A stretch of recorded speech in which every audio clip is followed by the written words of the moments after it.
Telangana BC బిల్లుకు కేంద్ర ప్రభుత్వం మద్దతు కోసం భవిష్యత్తు కార్యాచరణ చేపట్టినట్లుగా రాజ్యసభ సభ్యులు ఆర్ కృష్ణయ్య తెలిపారు.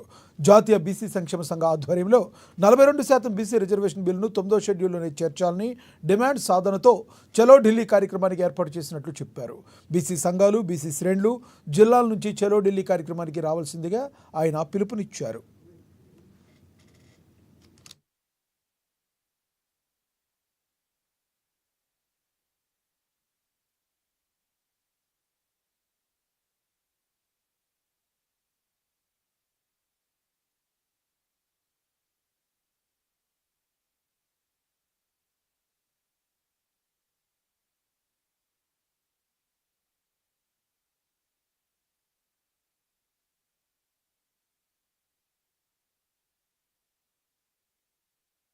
తెలంగాణ ప్రభుత్వం అసెంబ్లీలో 42% రిజర్వేషన్లు విద్య, ఉద్యోగ, రాజకీయ రిజర్వేషన్లు అమలు చేస్తూ ఒక తీర్మానాన్ని ప్రవేశపెట్టింది, చట్టాన్ని ప్రవేశపెట్టింది. దీనికి జాతీయ బీసీ సంక్షేమ సంఘం తరఫున మేము ఇంతవరకే కృతజ్ఞతలు తెలియజేశాం. అలాగే 18న అసెంబ్లీ తీర్మానం పెట్టిన తర్వాత మేము 19న ఢిల్లీలో తెలంగాణ భవన్ లో మీడియా సమావేశాన్ని ఏర్పాటు చేసి 42% రిజర్వేషన్ బిల్లుకు భవిష్యత్తులో ఎలాంటి న్యాయపరమైన అడ్డంకులు రాకుండా, ఇబ్బందులు రాకుండా దీన్ని కేంద్ర ప్రభుత్వానికి పంపించి రాజ్యాంగంలో షెడ్యూల్ 9లో పొందుపరచాలన్న విషయాన్ని కూడా మేము స్పష్టంగా తెలియజేయడం జరిగింది. మరి అదే సందర్భంలో మేము తెలంగాణ ప్రభుత్వాన్ని ఏమంటున్నామంటే, చట్టాన్ని మీరు ఏదైతే అసెంబ్లీలో చట్టం చేశారో ఈ చట్టాన్ని అమలు చేసే బాధ్యత కూడా వెంటనే మొదలు పెట్టండి. స్థానిక సంస్థల రిజర్వేషన్ లో ఏదైతే 42% రిజర్వేషన్ ఉన్నాయో దీన్ని స్థానిక సంస్థల రిజర్వేషన్లు అనేవి రాష్ట్ర ప్రభుత్వ ప్రక్రియలో రాష్ట్ర ప్రభుత్వ పరిధిలోనే ఉంటాయి. దీనికి కేంద్ర ప్రభుత్వమో లేదంటే రాజ్యాంగంలోనో పొందుపరచాల్సిన అవసరం లేదు ప్రస్తుతానికి. అలాగే మీరు కామారెడ్డి డిక్లరేషన్ లో